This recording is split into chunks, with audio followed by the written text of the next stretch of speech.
Assalamualaikum warahmatullahi wabarakatuh. Baik, di sini kami dari kelompok 2 ingin mempresentasikan tentang desentralisasi pendidikan. Nah, selanjutnya pengertian desentralisasi. Desentralisasi adalah pelimpahan wewenang pemerintahan dari pemerintahan kepada pemerintah daerah agar dapat mengatur kegiatan di daerah tersebut berdasarkan asas otonom.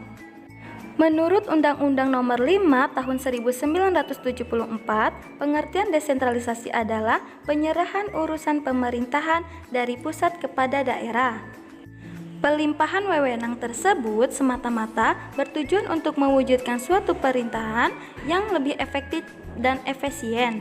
Hasil dari pelimpahan wewenang tersebut adalah terbentuknya daerah otonom atau otonomi daerah, yaitu adanya kebebasan pemerintah daerah tertentu dalam mengatur dan mengurus kepentingannya sendiri. Selanjutnya, pengertian pendidikan.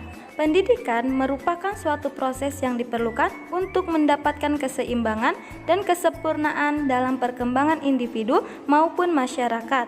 Penekanan pendidikan dibanding dengan pengajaran terletak pada pembentuk kesadaran dan kepribadian individu atau masyarakat di samping transfer ilmu dan keahlian. Selanjutnya, pengertian desentralisasi pendidikan. Desentralisasi pendidikan merupakan salah satu model pengelolaan pendidikan yang menjadikan sekolah sebagai proses pengambilan keputusan dan merupakan salah satu upaya untuk perbaiki kualitas pendidikan serta sumber daya manusia. Desentralisasi pendidikan mengisyaratkan bahwa pemerintah pusat berfungsi sebagai pengarah, pembina, dan pembentuk kebijakan nasional bidang pendidikan melalui Departemen Pendidikan Nasional.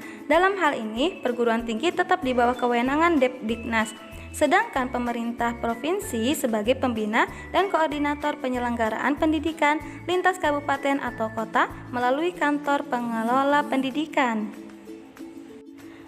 Selanjutnya, dalam desentralisasi pendidikan juga di dalamnya terdapat A. Hakikat desentralisasi pendidikan, B. Tujuan desentralisasi pendidikan, C. Hal yang tidak didesentralisasikan dalam pendidikan, D. Model desentralisasi pendidikan, E. Ruang lingkup desentralisasi manajemen pendidikan, F. Desentralisasi perundang-undangan pendidikan, G. Desentralisasi organisasi kelembagaan pendidikan, H.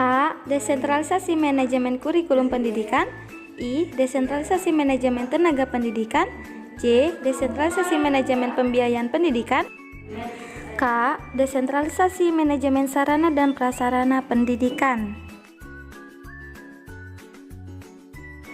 Selanjutnya, hakikat desentralisasi pendidikan. Pada hakikatnya, desentralisasi merujuk pada pelimpahan wewenang, terutama dalam pengambilan keputusan, dari kantor pusat kepada unit organisasi terendah. Robin 1996 menyebutkan bahwa desentralisasi adalah proses di mana keleluasaan keputusan dialihkan ke karyawan tingkat lebih rendah.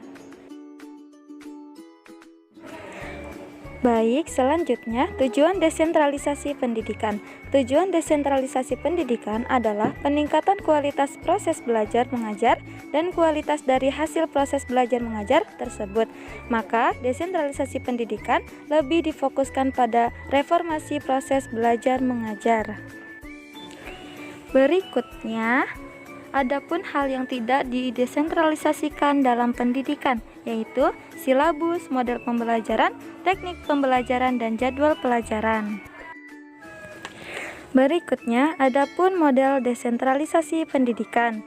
Di dalamnya yaitu desentralisasi pendidikan merupakan salah satu model pengelolaan pendidikan yang menjadikan sekolah sebagai proses pengambilan keputusan dan merupakan salah satu upaya untuk memperbaiki kualitas pendidikan serta sumber daya manusia, termasuk profesionalitas guru yang belakangan ini dirisaukan oleh berbagai pihak baik secara regional maupun secara internasional. Berikutnya, adapun ruang lingkup desentralisasi manajemen pendidikan. Desentralisasi pemerintah membawa implikasi terhadap ruang lingkup, yaitu substansi, proses, dan konteks pembangunan pendidikan.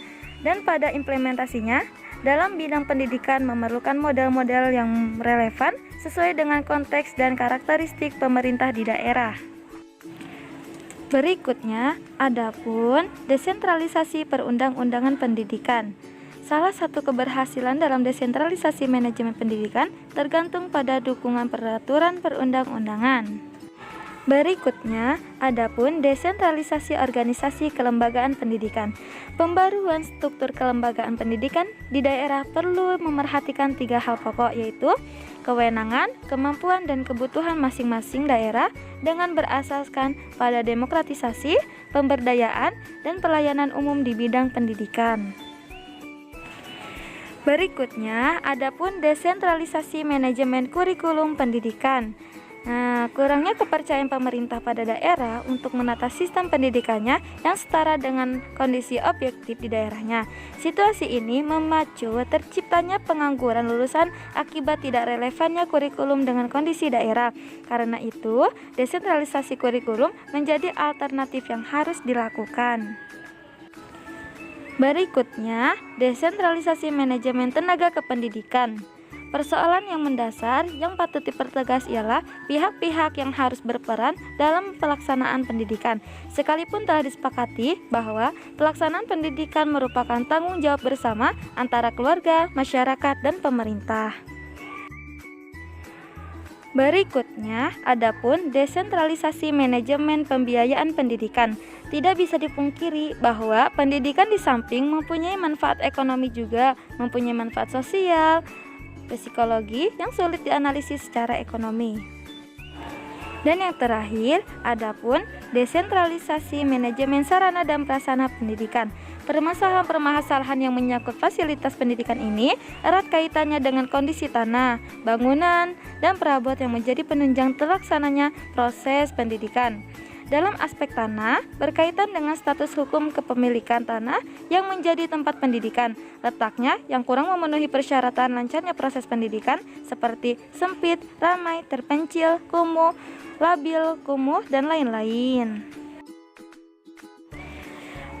Baik, cukup sekian video presentasi dari kelompok 2. Mohon maaf apabila kurang lebihnya datang dari saya. And the last I say you, wassalamualaikum warahmatullahi wabarakatuh.